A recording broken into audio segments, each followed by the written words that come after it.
Hi welcome to I dream. క్రికెట్లో Indian team విజయం ఎప్పుడూ ప్రత్యేకమే. అలాంటిది ఆ విజయం పాకిస్తాన్ మీద అయితే నిన్న అలాంటి అద్భుతమే జరిగింది. ఆ మ్యాచ్ గురించి మాట్లాడుకోవడానికి చాణక్య మనతో ఉన్నారు. ఆయన అడిగి మరిన్ని విశేషాలు తెలుసుకుందాం. హాయ్ చాణక్య గారు. హాయ్ రాజా గారు. నిన్న ఇండియన్ టీం అద్భుతమైన విజయం సాధించింది. అందరూ ఆదివారం ఒక పండుగను చూశారు. మీరు ఎలా ఎంజాయ్ చేశారు మ్యాచ్ని? నేననే కాదు, భారతదేశంలో ఉన్న ప్రతి ఒక్క ఇండియన్ కూడా ఈ మ్యాచ్ చూస్తూ ఎంజాయ్ చేశారు.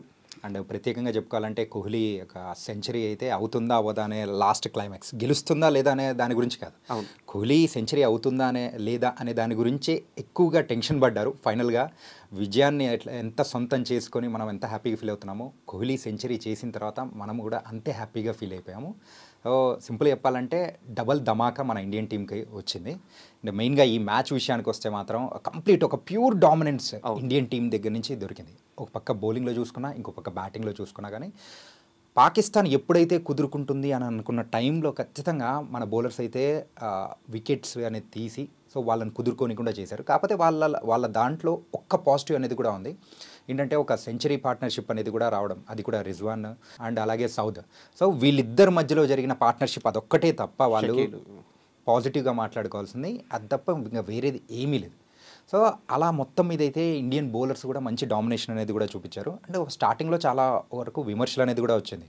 ఏంటంటే ఇంతమంది స్పిన్నర్స్ని తీసుకెళ్తున్నారు, ఎందుకు ఇండియన్ టీం అసలు ఏమైంది ఏంటి అని కూడా అన్నారు. అవునవును. కానీ ఆ స్పిన్నర్స్ అండ్ యూజువల్గా వాళ్ళు చెప్పారు, మేము ఇప్పుడు వెళ్తున్నది కూడా గౌతమ్ గంభీర్ దాని గురించి క్లారిఫై కూడా చేశారు, మేము ఇప్పుడు వెళ్తున్నది కేవలం 2 స్పిన్నర్స్తో మాత్రమే, మిగతా 3 కూడా ఆల్రౌండర్స్. మరి ఆ ఆల్రౌండింగ్ పర్ఫార్మెన్స్ అనేది కూడా ఈరోజు మన ఇండియన్ టీం దగ్గర నుంచి కూడా వచ్చింది.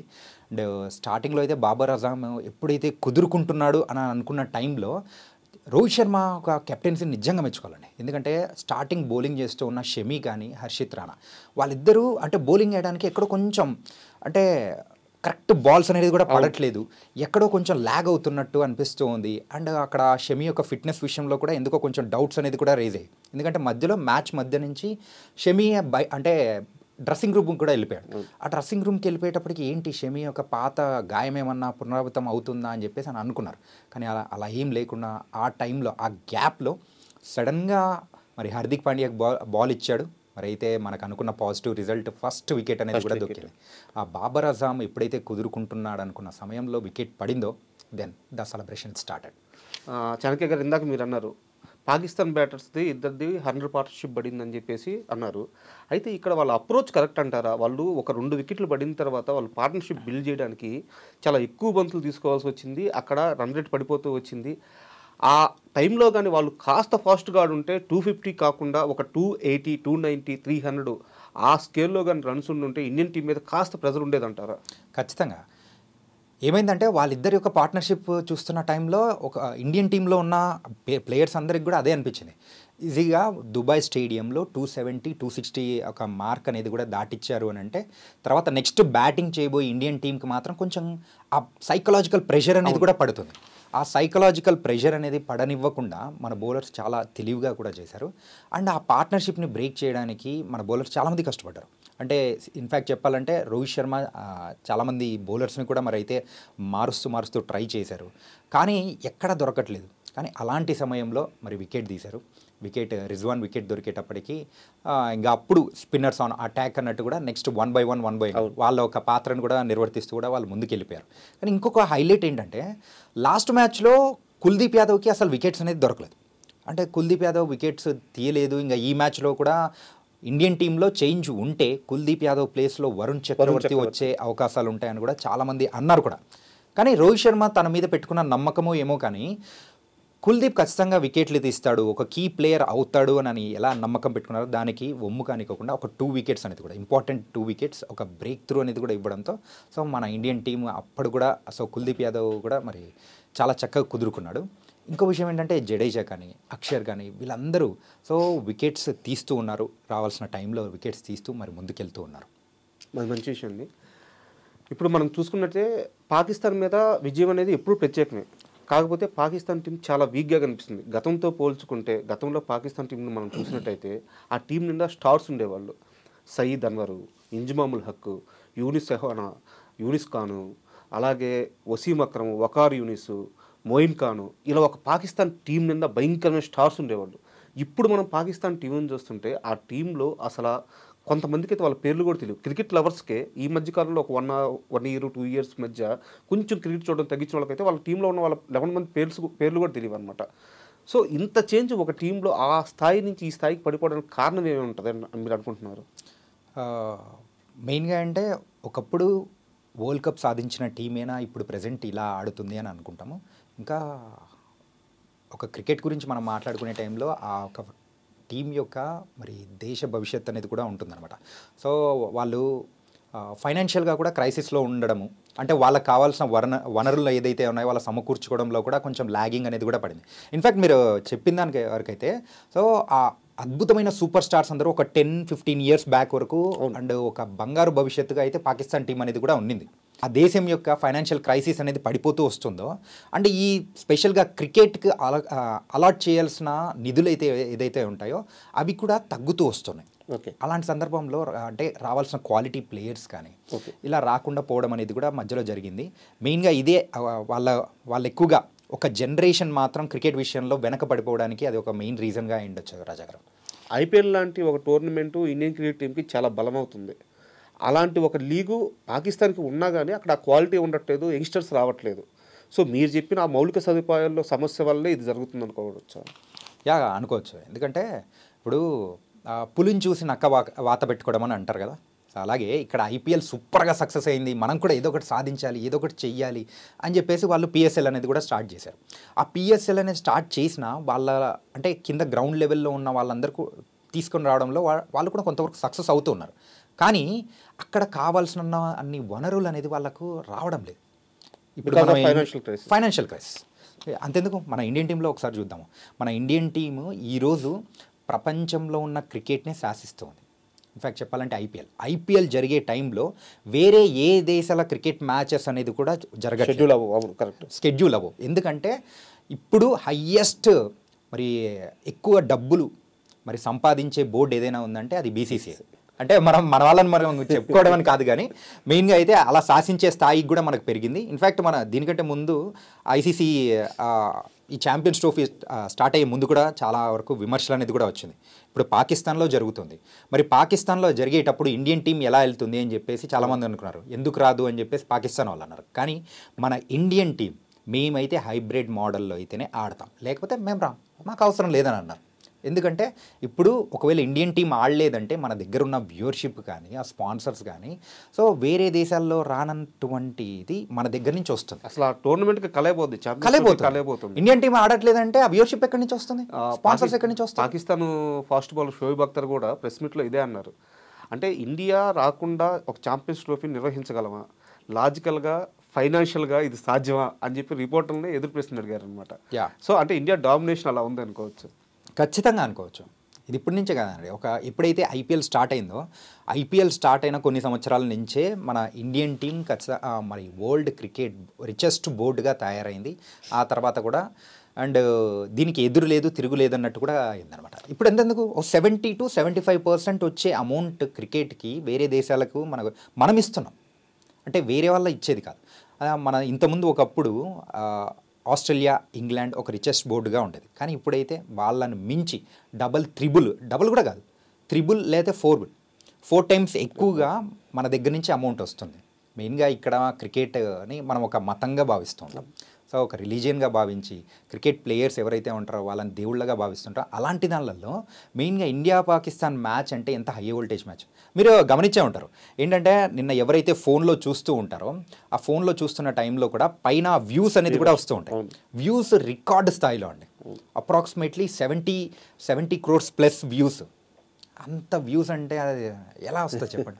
అందరూ ఇంకా టీవీలకి ఫోన్లకి అతుక్కుపోయారు. అంతెందుకు నార్మల్గా ఎవరైనా కానీ క్రికెట్ నార్మల్ టైంలో చూడని వాళ్ళు కూడా సార్ అరే ఏంటి ఇండియా పాకిస్తాన్ మ్యాచా, స్కోర్ ఎంత అని అలా అడిగేస్తారనమాట. ఆ రెండు దేశాల మధ్యలో ఉన్న ఆ రైవల్రీ కానీ సో ఆ రైవల్రీని తగ్గట్టు ఇక్కడ ఈ రెండు దేశాల మధ్యలో జరిగే మ్యాచ్ కూడా హై వోల్టేజ్ మ్యాచ్. అంతెందుకు మరి ఎవరైతే ఈ యొక్క మ్యాచ్ని ప్రసారం చేస్తుంటారో ఆ ఛానల్స్ కూడా సో దిస్ ఈస్ అనే greatest rivalry, so one of the greatest rivalry, so clash of the Titans అని ఇట్లా పేర్లు పెట్టేసి ఒక రైవల్రీ అనేది జరగబోతుంది అన్నట్టు కూడా ఉంది. కానీ వాళ్ళు పెట్టింది కూడా కరెక్టే. ఏంటంటే 2017లో జరిగిన లాస్ట్ ఛాంపియన్స్ ట్రోఫీలో మన ఇండియన్ టీము చాలా ఘోరంగా ఓడిపోయింది పాకిస్తాన్ చేతిలో. దానికి ప్రతీకారం అనేది కూడా ఈరోజు పర్ఫెక్ట్గా ఇండియన్ టీం తీర్చుకుంది. అండ్ నార్మల్గా కూడా కాదు, ఒక డామినేట్ పర్ఫార్మెన్స్ అనేది కూడా ఇండియన్ టీం కలెక్టివ్గా వచ్చింది. వార్ వన్ సైడ్ అయిపోయింది. అంటే ఇన్ఫాక్ట్ మనమైతే అనాలిసిస్ అనేది కూడా నేను చేస్తూ ఉంటాం కాబట్టి స్పోర్ట్స్ విషయంలో ఇండియన్ టీం గెలుస్తుంది, కాకపోతే ఎలా గెలుస్తుంది అనే దాని గురించి అందరం మనం వెయిట్ చేసాము. అలాగే జరిగింది. మ్యాచ్ విషయానికి వస్తే మళ్ళీ మనం ఇండియన్ క్రికెట్ టీంలో మీకు నిన్న మ్యాచ్లో కనిపించిన 5 పాజిటివ్ అంశాలు అంటే ఏం చెప్తారు? ఫస్ట్ బిగ్గెస్ట్ పాజిటివ్ అంటే విరాట్ కోహ్లీ అండి. ఓకే, విరాట్ కోహ్లీ మీరు గమనిస్తే ప్రీవియస్ మ్యాచెస్లో విరాట్ కోహ్లీ తన బ్యాటింగ్ ఇంటెంట్ అయితే ఏదో కొంచెం ఎక్కడో ల్యాగ్ అవుతున్నట్టు, కొంచెం స్లగ్గిష్గా ఉన్నట్టు అనిపించింది. కానీ ఇక్కడైతే ఫస్ట్ బాల్ నుంచే చాలా అటాక్ చేయాలి. పాకిస్తాన్ అనేటప్పటికీ కోహ్లీకి ఎక్కడి నుంచి పూనకం వస్తుందో తెలియదు, కానీ ఆ పూనకం చాలా చక్కగా వస్తూ ఉంటుంది. అండ్ ఇన్ఫ్యాక్ట్ మన అందరినీ కూడా ఛార్జప్ అనేది చేస్తూ ఉంటుంది. అండ్ కోహ్లీ విషయంలో కూడా అంటే మనము అబ్జర్వ్ చేస్తే చాలా పాజిటివ్స్ అనేది కూడా ఉంది. ఒకటి ఏంటంటే అవతల వాళ్ళు ఎంత రెచ్చగొట్టాలని చూస్తున్నా కానీ రెచ్చిపోకుండా, మీరు చిన్నపిల్లరా, మీరు బచ్చాలరా అన్నట్టు తన నవ్వు, కానీ ఒక మెచ్యూర్డ్ ప్లేయర్. ఒకప్పుడు కోహ్లీ అంటే ఎట్లా అంటే ఒక అగ్రెసివ్గా ఎవడైనా ఏదైనా ఒక్క మాట వదిలితే దానికి రివర్స్లో 10 మాటలు వదిలేలా ఉంటుంది. కానీ అటు లేకుండా చాలా మెచ్యూర్డ్గా ఎవరెంత కవిస్తున్నా ఏం చేస్తున్నా కానీ గెలవాలి, ఆ టార్గెట్ అనేది రీచ్ అవ్వాలి అని మైండ్ ఒక్కసారిగా దానికి ఫిక్స్ చేసుకున్నాడు. దాని తగ్గట్టే వెళ్ళాడు. That was one of the positive. And ఇంకొకటి మనం మాట్లాడాల్సింది కుల్దీప్ యాదవ్. అండ్ కుల్దీప్ యాదవ్ మన అయితే ఇంకా ఉండడు అని అనుకున్నాం. ఇన్ఫ్యాక్ట్ వికెట్లు రాకపోయింటే మాత్రం అలాగే జరిగిండేదేమో. అండ్ ఇంకో విషయం కూడా మనం మాట్లాడుకోవాలి. కుల్దీప్ యాదవ్ సో ఎప్పుడైతే లాంగ్ ఆఫ్లో ఎప్పుడైతే ఫీల్డింగ్ చేస్తున్నాడో ఆ టైంలో ఒక క్యాచ్ అనేది కూడా మిస్ చేశాడు. ఆ క్యాచ్ మిస్ చేశాడు. ఆ తర్వాత వికెట్లు లేదు, ఇంకా నెక్స్ట్ మ్యాచ్కి ఉండడు, ఇంకా అయిపోయా అని చెప్పేసి అని అనుకున్నారు.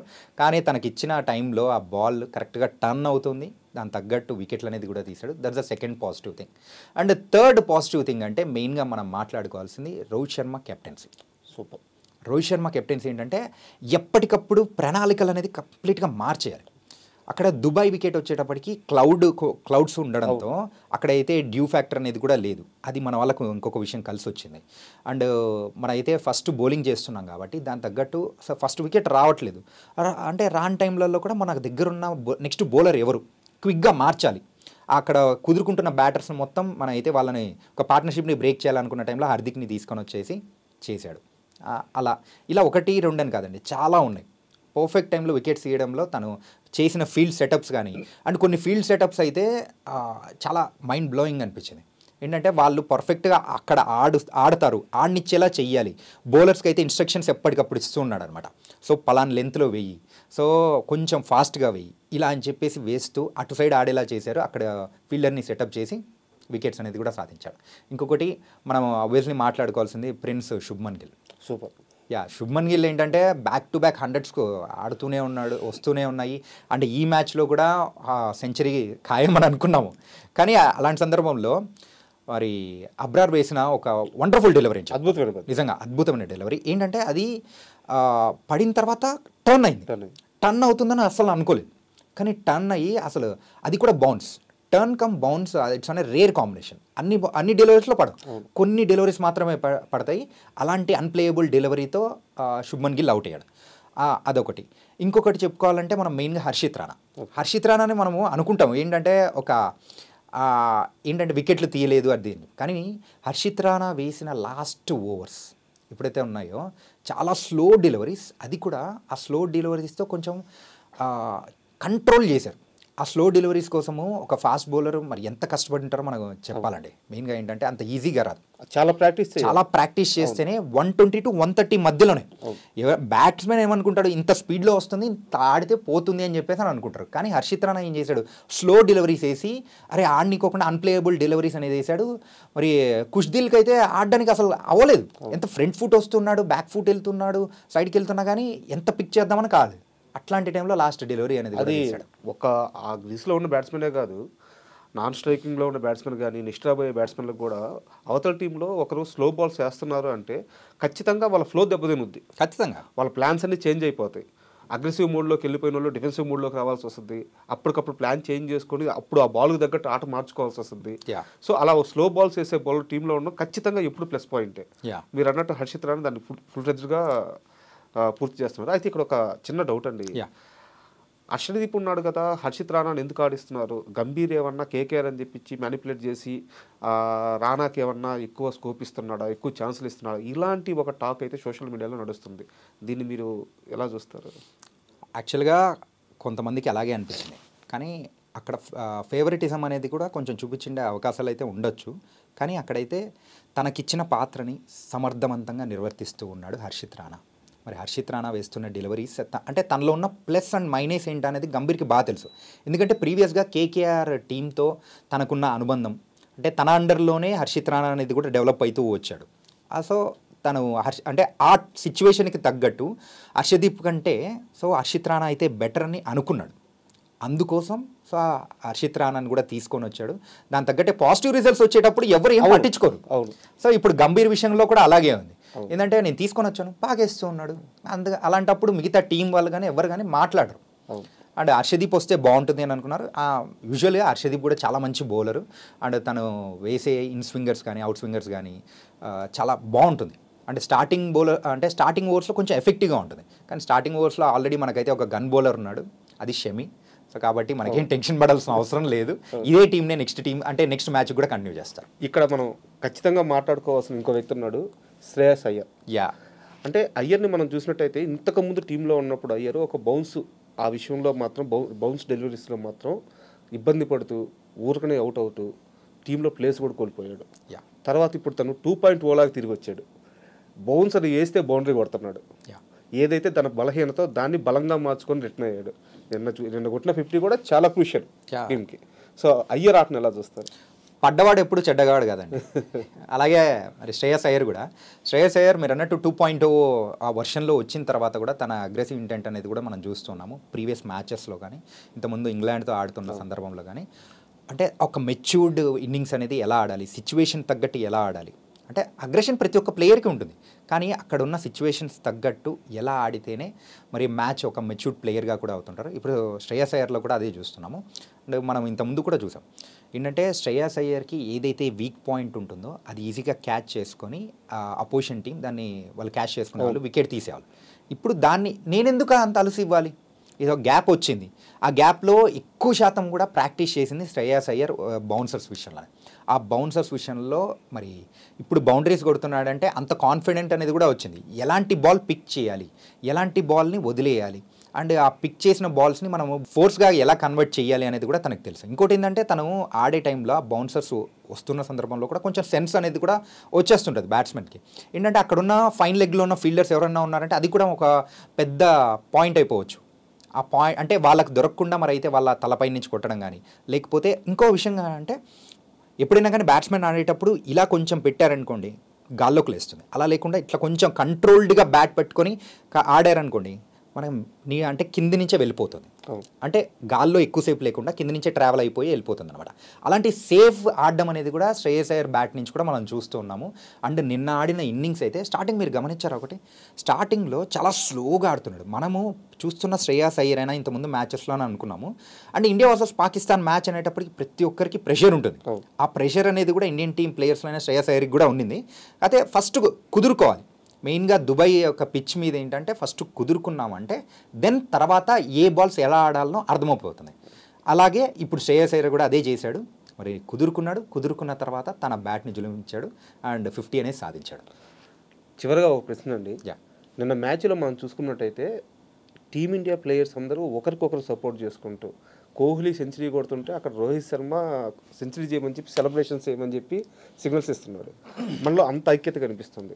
అదే టైంలో పాకిస్తాన్ చూసుకున్నట్టయితే పాకిస్తాన్ టీంలో ఒక ప్లేయర్ ఆడుతుంటే ఇంకో ప్లేయర్ నుంచి సపోర్ట్ లేదు. ఒక బౌలర్ వికెట్ తీస్తే ఆ కెప్టెన్ దగ్గరికి రావట్లేదు. అంటే వాళ్ళకు ఒక గేమ్ ప్లాన్ లేదు, వాళ్ళలో కోఆర్డినేషన్ లేదు. సో ఈ రెండు వ్యత్యాసాలని ఎలా చూస్తారు? అంటే వాళ్ళు అలా ఉండడం వల్ల విజయాలు రావట్లేదు అంటారా? దీన్ని మీరు ఎలా చూస్తారు? ముందులో జరిగిన ప్రెస్ మీట్ ఒకటి మీరు చూస్తే ఒకటి అబ్జర్వ్ అయ్యేది, పాకిస్తాన్ టీం కోచ్ చెప్పారు we are going to surprise India అని చెప్పేసి. అవును, ఆ స్టేట్మెంట్ ఇచ్చారు. స్టేట్మెంట్ ఇచ్చారు. దాని తగ్గట్టే సర్ప్రైజ్ వాళ్ళు ఇవ్వలేదు, మనం ఇచ్చాము. ఐకమత్యమే మహాబలం అని మనం మాట్లాడుకుంటూ ఉంటాము. సో ఇండియన్ టీం ప్లేయర్స్ అందరికీ అదే తెలిసిందనమాట. సో కోహ్లీ ఆడుతున్న టైంలో కూడా సో అందరూ చీరప్ చేయడం కానీ, ఇప్పటి నుంచే కాదు, ఈవెన్ రోహిత్ ఆడుతున్న టైంలో కోహ్లీ కూడా చీరప్ చేసాడు, చాలా చక్కగా చీరప్ చేశాడు. అండ్ రోహిత్ అంటే కోహ్లీ ఆడేటప్పుడు రోహిత్ ఇస్తున్నాడు. ఏంటంటే వాళ్ళిద్దరి మధ్యలో మంచి అండర్స్టాండింగ్ అనేది ఉంది. ఎప్పుడైనా కానీ డ్రెస్సింగ్ రూమ్లో ఒక సీనియర్ ప్లేయర్స్ వాళ్ళ మధ్యలో ఒక మంచి కోఆర్డినేషన్ అండ్ ఫ్రెండ్షిప్ అనేది కూడా ఆ లెవెల్లో ఉందంటే మిగతా వాళ్ళు కూడా దాన్ని ఫాలో అవుతూ ఉంటారు. ఆ ఫాలో అవుతున్న సందర్భంలో ఒక హెల్తీ అట్మాస్ఫియర్ అనేది కూడా వచ్చేస్తుంది. సీనియర్సే ఇద్దరు బాగుంటే ఇంకా జూనియర్స్ ఆ వాతావరణం అలవాటు అయిపోద్ది కదా. అంటే ఇందులో కొంచెం విలనిజం అనేది ట్రై చేద్దామని అనుకున్న పర్సన్ ఒకరున్నారు, కానీ లక్కీగా మనకైతే అది జరగలేదు. It was very happy. Hardik Pandya గురించి కూడా మనం మాట్లాడుకోవాలి. సో హార్దిక్ పాండ్యా వచ్చిన వెంటనే 4 కొట్టాడు. కొట్టేటప్పటికి ఏంటి కోహ్లీ సెంచరీ ఏమన్నా ఆపేలా ఉన్నాడా ఏంటి అని అందరికీ గుండెలు అదిరిపోయాయి. ఒకసారి అదిరిపోయాయి. ఎందుకంటే ఆల్రెడీ హార్దిక్ పాండ్యా ఇంత ముందు ప్రీవియస్గా ఒకసారి అబ్జర్వ్ చేస్తే తిలక్ వర్మ హాఫ్ సెంచరీ ఒకటి చేయాల్సిన సందర్భం ఉంటే అంటే ఈజీగా వదలలేదు. అయితే ఏంటి నేను ఆడేస్తాను అని చెప్పేసి వచ్చాడు, 4 కొట్టేశాడు. అక్కడ Tilak Varma first half century ఏదో అవ్వాల్సి ఉంటే అవ్వనికోకుండా బ్రేకులు వేసింది అరే హార్దిక్ పాండ్యా. లాస్ట్ టైం గిల్ విషయంలో కూడా అదే జరిగింది. ఇలా చెప్పుకుంటూ పోతే 3-4 సందర్భాలు అనేది ఉన్నాయి. ఈసారి కోహ్లీ విషయంలో కూడా అవుతాడేమో అని అనుకున్నా కానీ థ్యాంక్ గాడ్ దీని విషయంలో మాత్రం వికెట్ పడగానే ప్రతి ఒక్క ఇండియన్ ఫ్యాన్, అది కూడా మన ఇండియన్ వికెట్ పడగానే ప్రతి ఒక్క ఇండియన్ ఫ్యాన్ హ్యాపీగా ఫీల్ అయింది హార్దిక్ పాండ్యా వికెట్ మాత్రమే అనుకుంటాను. ఎందుకంటే అక్కడ కోహ్లీ ఒక సెంచరీ, సో సెంచరీ అది కూడా చాలా సంవత్సరాలు అంటే 2 years తర్వాత 2023 నవంబర్లో చేశాడు. మళ్ళీ ఆ తర్వాత మళ్ళీ ఇప్పుడు చేస్తున్నాడు Kohli 51st century. That was అనే వండర్ఫుల్ సెంచరీ అండ్ అందరం ఎంజాయ్ చేసాం అండ్ హ్యాపీగా ఎంజాయబుల్గా మరి ఈ మ్యాచ్ను కూడా ప్రతి ఒక్కరు సండే రోజు ఫుల్గా ఎంజాయ్ చేసాం ఫ్యామిలీ అందరం కలిసి. థ్యాంక్ యూ చాణక్య గారు. ఇండియన్ టీం ఇదే ఫామ్ కొనసాగిస్తూ ఛాంపియన్స్ ట్రోఫీ కూడా కావాలని కోరుకుందాం. Thank you.